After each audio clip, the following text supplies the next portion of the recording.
आत्मा गरीबदास जी महाराज को परमात्मा ने कहा कि आप जाओ बेटा वापस और इस सतनाम का जाप करना, तुम जल्दी ही भक्ति के धनी बन जाओगे। तुम्हारा जितना भी हानि हुई है इससे वो अक्षति पूर्ति हो जाएगी। फिर उसकी महिमा बताई है परमात्मा ने, जो गरीबदास जी ने परमात्मा कबीर जी से सुने हुए ज्ञान को कैसे बताया है कि सतनाम पालड़े रंग होरी हो, 14 लोक चढ़ावे राम रंग होरी हो, 3 लोक पासंग धर रंग होरी हो, तो ना तुले तुलाया राम रंग होरी हो। सतनाम के एक श्वास की कीमत पुण्यात्माओं कितनी है? एक सतनाम के श्वास उस श्वास से एक कंप्लीट मंत्र की कमाई बन जाती है। जैसे आप एक मंत्र श्वास से बाहर छोड़ते हो, दूसरा अंदर लेते हो, ये एक कंप्लीट जाप हो गया सतनाम का। कई भक्त असमंजस में पड़े रहते हैं। ये एक मंत्र समझो कि बस स्टार्ट जिससे किया अंत दूसरे पे हो गया, बस ये एक मंत्र हो गया। इसकी कितनी कीमत है? आप तो बालक को, आपको पता नहीं, ये वहाँ डिपॉजिट होने लग रहा है आपका परमात्मा के सच्चे दरबार में।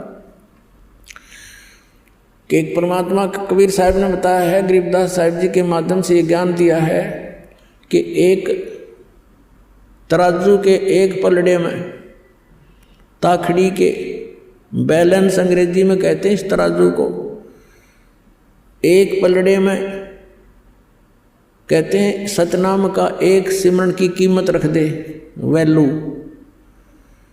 और फिर कहते हैं दूसरे पलड़े में 14 लोक रख दे। ये 14 लोक कौन से? ये ब्रह्मा जी का लोक, विष्णु जी का लोक, शिव जी का लोक, स्वर्ग लोक और दुर्गा का लोक, ब्रह्म लोक, और ये और नीचे के पाताल, ये अन्य लोक 6 लोक अलग हैं, 7 हैं वैसे, लेकिन ये पाताल लोक अलग से इन 3 लोकों में गिना जाता है। पृथ्वी लोक, स्वर्ग लोक और पाताल लोक। एक महास्वर्ग है, एक धर्मराज का लोक, और ये प्रत्येक अलग अलग 96,000 ये 88,000 खेड़े हैं। इस तरह के ये 14 लोक हैं, जैसे गोलोक, भूलोक, भुवलोक, इस तरह काफ़ी लोक, 14 लोक बनते हैं कुल मिला के। तो क्या बताया कि 14 लोक तो एक तरफ, और एक श्वास सतनाम की कीमत एक तरफ पालड़े में, और 3 लोक पासंग दर है। ये पूरी पृथ्वी, पाताल और स्वर्गलोक, जिसको इंद्र का लोक कहते हैं, इन तीनों लोकों की तो किसमें गिनती ही नहीं है। अब पासंग क्या होती थी? पहले तराजू हुआ करती देसी टाइप, अब भी हैं, गांव में होंगी मेरे ख्याल में, अब भी वैसे भी हैं, लोहे की होगी, पहले लकड़ी की डंडी होती थी, अब लोहे की जंजीरें होगी, पहले रस्सी बंदी होती थी उन पालड़ों के। तो उसमें हाथ से तोला करते थे, एक डंडी का एक रस्सी बांध रखी होती थी सेंटर में, तो दोनों तरफ तराजू होती थी। तो हमारे घरों पर ये कोई कनक लेने आते थे व्यापारी लोग, गेहूँ वगैरह तोलते थे, आकर के मोल लेते थे। तो उसमें उनसे पहले कहा जाता था कि लाला जी पासिंग 3 एरर दिखा ताखड़ी में। वो देखता था कोई पलड़ा ऊपर नीचे होता था, तो उसमें उसी गेहूं से ही एक मुट्ठी गेहूं उठा करके दूसरी साइड में डालकर उसकी एरर ठीक कर ली जाती थी उस तराजू की। उसको पास्यंग कहा करते कि इतनी पास्यंग है, इसमें इतनी एरर है। तो उस पास्यंग को ठीक करने के लिए एक मुट्ठी गेहूं तो वैसे ही डाल दिए, वो सौदे में नहीं होते। और सौदा तो वो गद मनवाना 10 क्विंटल तोल ले जा, वो सौदा है। तो परमात्मा कहते हैं कि सतनाम पालड़ रंग होरी हो, और 14 लोक चढ़ावे राम रंग होरी हो, ये 3 लोक पासंग धरे रंग होरी हो, तो ना तुले तुलाया राम रंग होरी हो। कि तो भी वो सतनाम का पलड़ा भारी रहेगा, उठे नहीं, और वो 14 लोक वाला ऊपर को उठ जाएगा। अपनात्मा एक श्वास उस श्वास की कितनी कीमत। तो हम कितनी भक्ति लेकर यहाँ आए थे, हम आजीवन लगे रहेंगे जब जाकर वह पूर्ति होगी। और पुण्यात्मा, क्योंकि हम अपनी भक्ति कमाई को यहाँ वेस्ट घड़ी करते हैं, इस करके हम जल्दी सटोर नहीं हो पाती, क्योंकि हम काल ने ऐसे उलझा रखे हैं, ना चाहते हुए भी कहीं ना कहीं पंचर हो ही जाता है।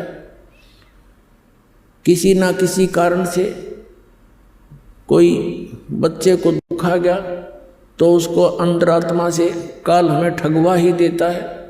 लेकिन उस समय हमें दृढ़ रखना चाहिए कि बच्चे को परमात्मा से जोड़ना चाहिए, और फिर आप रखवाला है ये विश्वास करना चाहिए कि परमात्मा से जो जुड़ गया उसका साथी है, वो उसका बिगड़ कुछ नहीं सकता। लेकिन हमारा दिल कमज़ोर हो लिया, इतने कष्ट हमने सहन, इतने कष्ट उठा रखे हैं युगों युगों से। जैसे कहते हैं, जैसे कुत्ते का कोई लठ मार दे और वो बेचारा इतना पीड़ित हो जाता है, बहुत चिल्लाता है। फिर कहीं भी बैठा हो और जरा सा भी कोई शोर हो जा, ऐसे डंडा टाइप का, वहीं बैठा बैठा चिल्लाने लग जाता है, जबकि आसपास भी कष्ट नहीं है उसके। तो हम इतने दुखी हो चुके हैं युगों युगों से, हम इतने भयभीत हैं कि ना जाने पता के बिजली गिरेगी इस बच्चे पे, के हो जाएगा भगवान।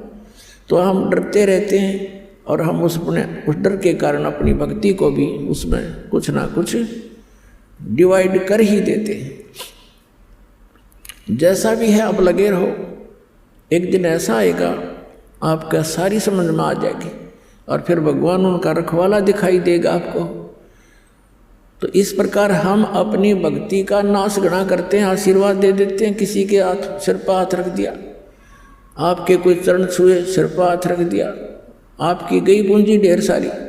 क्योंकि जिसके अंदर कुछ है वही तो दे सकेगा। अब पहले ये रिवाज कैसे चलाई थी इस काल ने, क्योंकि हमारे दादे परदादे और पिछले चलो देखो पूर्व जन्म के जितने भी हमारे पीढ़ियाँ या महापुरुष हुए, वो बहुत भक्ति युक्त होते थे, उनके वचन फल जाते थे, और वो क्या करते थे, अपने बच्चों को आशीर्वाद देते थे, भगवान करे तेरे यूँ हो जा, भगवान करे तेरे यूँ हो जा, और ऐसे होगा तेरा तू दूसरे पोता हो, तुझे पुत्र हो। तो ऐसे वो अपनी पूंजी को नष्ट कर देते थे, अपने टायर से, अपने पहिए से, अपनी ट्यूब से दूसरे में हवा भरते रहते थे। अब ना तो उनकी ट्यूब काम की रही, ना आपने भी कंडम कर दी, दोनों खड़े हो गए। उसकी विधि है कि उसकी हवा भरने के लिए अलग से व्यवस्था है, वो वहीं से हवा भरवाई जाए। तो समझदार को संकेत ही बहुत